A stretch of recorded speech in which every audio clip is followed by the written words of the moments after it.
ধন্যবাদ মাননীয় সভাপতি আমাকে বক্তব্যের সুযোগ দেওয়ার জন্য।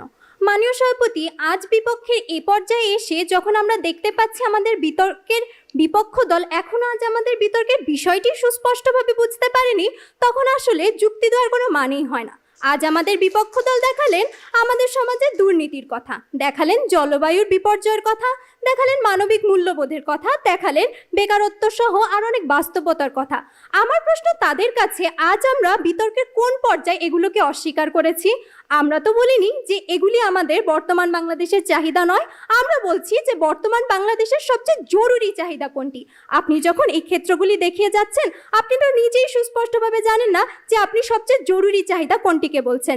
মাননীয় সভাপতি, আজ যখন বিপক্ষ দল মানবিকতার কথা বলে তখন তাদেরকে একটি কথা বলতেই হয়, ক্ষুধার রাজ্যে যাদের কাছে পূর্ণিমার চা ঝলসানো রুটি, তাদেরকে আপনি মানবিকতার গান শোনাবেন? যে খেতে পারছে না তাকে আপনি সৎ সত্যবাদিতার কথা শোনাবেন? তার নিছক রসিকতা ছাড়া আর কিছুই নয়। মাননীয় সভাপতি, লক্ষ্য করুন, আমার দলের প্রথম বক্তা আজ বেকারত্বের কথা বললেন, আমার দলের প্রথম বক্তা একবিংশ শতাব্দীর চ্যালেঞ্জের কথা বললেন। আপনারা নিজেরাই যখন শিক্ষা ব্যবস্থার কথা বলছেন তখন লক্ষ্য করুন না একবিংশ শতাব্দীর চ্যালেঞ্জ কোনগুলো।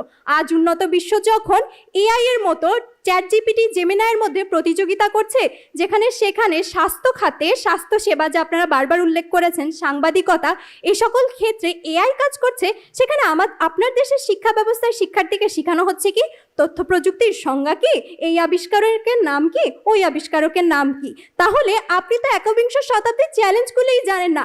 আপনি যে স্বাস্থ্যসেবার উন্নতির কথা বলে যাচ্ছেন, উন্নত বিশ্ব যে এআই মাধ্যমে স্বাস্থ্যসেবায় ব্যবহার করছে, আপনার দেশের জনগণ সেই এআই সম্পর্কে এখনো সঠিকভাবে জানতেই যেখানে পারছে না, আপনি সেখানে সমাধানের কি আশা করছেন?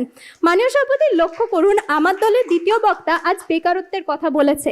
আপনারাই লক্ষ্য করুন, আপনারা যখন মানবিকতার কথা বলছেন তখন আপনার দেশের প্রায় 9.3% মানুষ অতি দরিদ্র, অর্থাৎ তারা আজ খেতেই পারছে না। সেখানে আমার দেশে যখন শিক্ষিত বেকার বসে আছে, বেকারত্বের হার ক্রমান্বয়ে বাড়তেই আছে, সেই জায়গায় দাঁড়িয়ে যদি আপনি মানবিকতার গুণগান গেয়ে যান তাহলে আসলে আমার কিছু বলারই থাকে না। মাননীয় সভাপতি, লক্ষ্য করুন, আজ আমাদের দেশে যে শিল্প খাতগুলো, সেখানে উচ্চ অবস্থানে যখন আমি কর্মী নিয়োগ দিতে চাই, আমার বাইরের থেকে আনা লাগে, আমার ভারত, জাপানের মতো দেশ থেকে কর্মী নিয়ে আসা লাগে। কারণ কি? আমার দেশে শিক্ষিত জনগণ তো আছে কিন্তু দক্ষ জনগণ নেই। অর্থাৎ আমার দেশে বেকারত্বের হার ক্রমান্বয়ে বাড়বে না কেন? আমার দেশে যে খাতগুলোতে আমার দক্ষতা প্রয়োজন, আপনি সেখানে শুধু শিক্ষা দিয়ে সেই খাতগুলিকে পূরণ করতে পারবেন না। আপনি লক্ষ্য করুন, আজ আমরা রূপপুর পারমাণবিক কেন্দ্রের কথা বলি, আমরা পদ্মা সেতুর কথাই বলি, বা আমার দেশের শিল্প খাতের কথাই বলি। আমার দেশের মানুষ এখানে কাজ পায় শ্রমিকের জন্য, আমার দেশের মানুষ বহির্বিশ্বে কাজ পায় কম বেতনের জন্য। আমার দেশ যদি চিরকাল এই কম বেতনেই কাজ করে যায় তাহলে অর্থনৈতিক উন্নয়নটা হবে কোথায়? মাননীয় সভাপতি, আপনি দেখুন, আজ যখন আমরা আমাদের বর্তমান বাংলাদেশের সমস্যাগুলির কথা বলছি, তখন কিন্তু আমরা আমাদের দারিদ্রতা, বেকারত্ব, অতিরিক্ত জনসংখ্যা, বর্তমান বিশ্বের সাথে যে চ্যালেঞ্জগুলি, সকল কিছুর একটি কথা বলছি। বিপক্ষ দল যখন এর বিপক্ষে অবস্থান করছেন তখন আপনি দেখান না যে আপনার দিক থেকে কিভাবে এই সমস্যাগুলোর সমাধান করা যায়। মাননীয় সভাপতি, লক্ষ্য করুন, আমাদের প্রথম আলোর একটি প্রতিবেদনে দেখা যায় যে বিশ্বব্যাংক বলছে বাংলাদেশে 2025 সালের মধ্যে অতি দরিদ্রের সংখ্যা 9.3-এর বেশি ছাড়াবে। অর্থাৎ আমার দেশে প্রায় 1.5 কোটি মানুষ খাবার পাবে না। যেখানে যে মানুষ খাবার পাচ্ছে না তাকে যদি আপনি নৈতিকতার গান শোনাতে যান, সে বলবে, ধুর ভাই, খাবার পেলে যদি আমার হত্যাও করতে হয় আমি খাবো না কেন? খাদ্যের যে বড় মৌলিক চাহিদা কিছু হয় না, যে মানুষ খাদ্য পাচ্ছে না সেই জানে সেটার অভাব কি।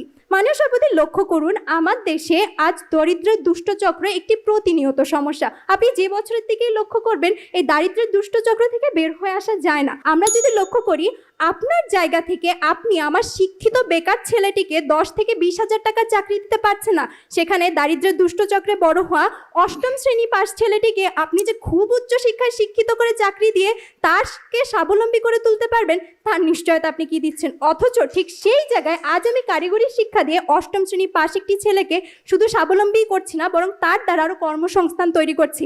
মাননীয় সভাপতি, এর সবচেয়ে বড় উদাহরণ প্রদীপ, যে কিনা ঢাকা উত্তরণের একটি প্রতিবেদনে দেখা গিয়েছে অষ্টম শ্রেণী পাশ হওয়ার সত্ত্বেও শুধুমাত্র কারিগরি শিক্ষার জ্ঞান অর্জন করতে পেরেছিল বলে আজ সে বাংলাদেশের অর্থনীতিতে কতটুকু ভূমিকা রাখছে। মাননীয় সভাপতি, আমরা বারবার বলছি বিপক্ষ দল যেই যুক্তিগুলি দেখাচ্ছেন আমরা তার বিপক্ষে অবস্থান করছি না, কারণ অবস্থান করার মতো প্রশ্নও না। সে নারীর নিরাপত্তার কথা বলছে, আমি তো পক্ষেই আছি। সে আজ মৌলিক অধিকারের মূল্যবোধের কথা বলছে, আমি তো তার পক্ষে আছি। আমি আপনার বিরোধিতা করছি না। আমি বিরোধিতা কোন জায়গায় করছি? আপনি যেখানে নিজেই দেখাতে পারছেন না যে আপনি সবচেয়ে জরুরি চাহিদা কোনটিকে বলছেন, তখন আসলে আমার বলার কিছু থাকে না। বিপক্ষ দলের কাছে প্রশ্ন থেকে যাবে, আমরা যে দারিদ্রতার কথা বলেছি, আমরা যে বেকারত্বের হারের কথা বলেছি, আমরা যে অতিরিক্ত জনসংখ্যার কথা বলেছি, আপনার এই একাধিক দেখানো সমস্যাগুলি কিভাবে আরেক সমস্যার সমাধান দিয়ে যাবে তা নিশ্চয়ই বলে যাবেন। মাননীয় সভাপতি, লক্ষ্য করুন আমার বিপক্ষ দল অনেকগুলি যুক্তি ঠিকই দিয়েছে, কিন্তু তার নিজের সমাধান সে নিজেই দিয়ে যেতে পারেনি।